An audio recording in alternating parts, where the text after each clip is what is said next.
જય દ્વારકાધીશ મિત્રો, તો આજે આપણે બનાવવાના છીએ વઘારેલી ખીચડી। તો મસ્ત મજાની આપણે આજે ખીચડી બનાવીશું। તો આપણે ભરી લીધી છે આખી તપેલી, જણકી તપેલી ભરી અને શાકભાજી લઈ લીધા છે। તો આમાં બટેટા આપણે સોલીને સરસ કટકા કરી લીધા, રીંગણા અને વટાણા। તો આપણે પાણી ગરમ થવા મૂકી દીધું છે અને આપણે લઈ લીધી છે મગની દાળ। આ છે મગની ફોતરા વગરની દાળ અને આમાં છે આપણે તુર દાળ। તો આપણે ચોખા અને બધા શાકભાજી બાફી લઈએ।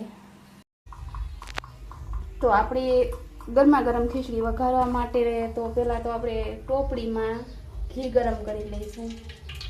તો આપણે ઘી અને તેલ બે મિક્સ નાખવાનું છે અને ઘી નાખવાથી આપણું ખીચડી એવી મસ્ત બને છે। કાઠિયાવાડી સ્ટાઇલમાં અટાણે તો જો આપણે બધા મસાલા તૈયાર કરી લીધા છે। આમાં છે આદુ, લસણ, ફુદીનો, લીલા મરચાં અને લાલ મરચાંની ચટણી। તો આપણે આ ખીચડી બફાઈ ગઈ છે, જોઈ શકો છો તો સરસ મજાનું। તો આપણે ગરમ થઈ ગયા એટલે ઘી ના તેલ ગરમ થઈ ગયું છે। તો આપણે એમાં મસાલા બધા નાખી દેવાના છે। તો છે તમાલપત્ર છે અને બાદિયા। તો આ રીતે બધા આપણે મિક્સ નાખી દેવાના છે મસાલા।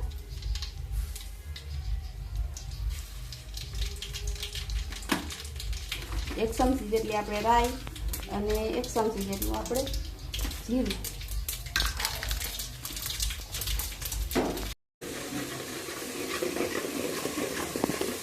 તો આપણે સરસ મજાનો મસાલો સળી ગયો છે, જોઈ શકો છો। આપણે ચટણી અને બધા મસાલા નાખી અને વઘાર કર્યો છે, સરસ મજાનો સળી ગયો। અને આપણે જો હળદર મીઠું આપણે આ ખીચડી બાફીને એમાં નાખી દીધી છે, એટલે આપણે વધારે પૂરતું જો મોડું લાગે તો જ આપણે મીઠું નાખવાનું છે।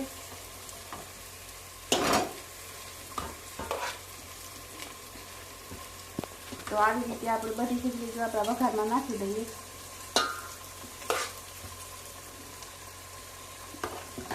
આપણે નાખી દઈશું થોડું પાણી અને ધાણા જીરું મસાલો નાખી દેવાનો છે। એક ચમચી આપણે ધાણા જીરું મસાલો, એક ચમચી જેટલો આપણે નાખીશું ગરમ મસાલો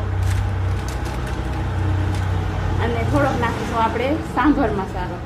સાંભર મસાલો નાખવાથી આપણે ખીચડીનો સ્વાદ સરસ આવે છે અને કાઠિયાવાડી ખીચડી આપણે બનીને તૈયાર થઈ ગઈ છે।